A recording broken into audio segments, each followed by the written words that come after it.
Le grand enjeu des années à venir, c'est évidemment le réchauffement climatique et Autun est une des villes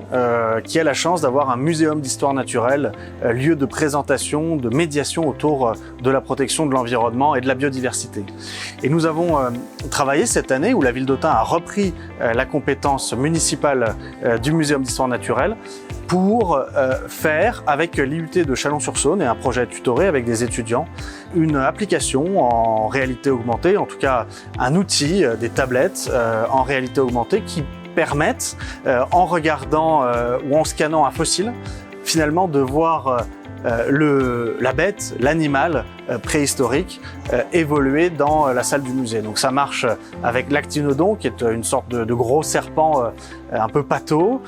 Ça marche aussi avec une libellule géante, Meganeura, qu'on voit voler autour de la personne qui tient la tablette dans l'espace de la salle de présentation. Et puis ça marche avec le requin Triodus, où là la salle devient un aquarium géant, les images sont floues, on voit des petites bulles et un requin qui circule, un requin préhistorique disparu qui circule autour de nous. Et donc, grâce à ces innovations, grâce aussi à une politique d'exposition ambitieuse, d'animation auprès des scolaires, mais aussi des touristes, eh bien le Muséum d'histoire naturelle d'Autun a su, cet été 2021, accueillir un nombre record de visiteurs et espère encore développer la prise de conscience autour de la protection de la biodiversité et de notre environnement. Alors aujourd'hui, ce sont des tablettes qui sont mises à disposition dans la salle, mais on peut tout à fait l'installer sur un téléphone smartphone qui a un peu de mémoire vive et qui est capable de supporter ce genre d'expérience, parce qu'il faut que ce soit très fluide. Aujourd'hui, c'est finalement une minorité de smartphones qui peuvent le faire, mais on espère finalement que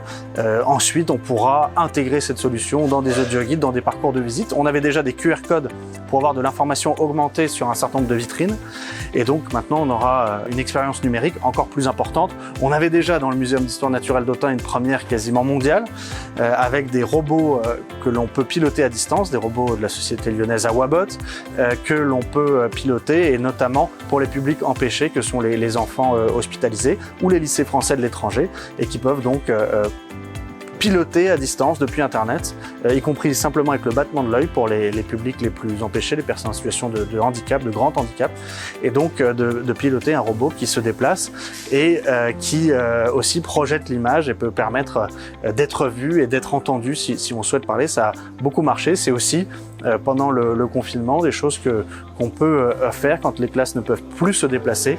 Eh bien, elles peuvent toujours visiter le Muséum d'histoire naturelle d'Autun grâce à ce petit robot Awabot. Donc un musée à la pointe du numérique, avec beaucoup d'expérimentation, beaucoup de partenariats avec les scolaires et les étudiants pour mener à bien ces projets numériques, et dans une perspective d'avenir, puisqu'il s'agit de cette grande question du réchauffement climatique et des modifications du climat.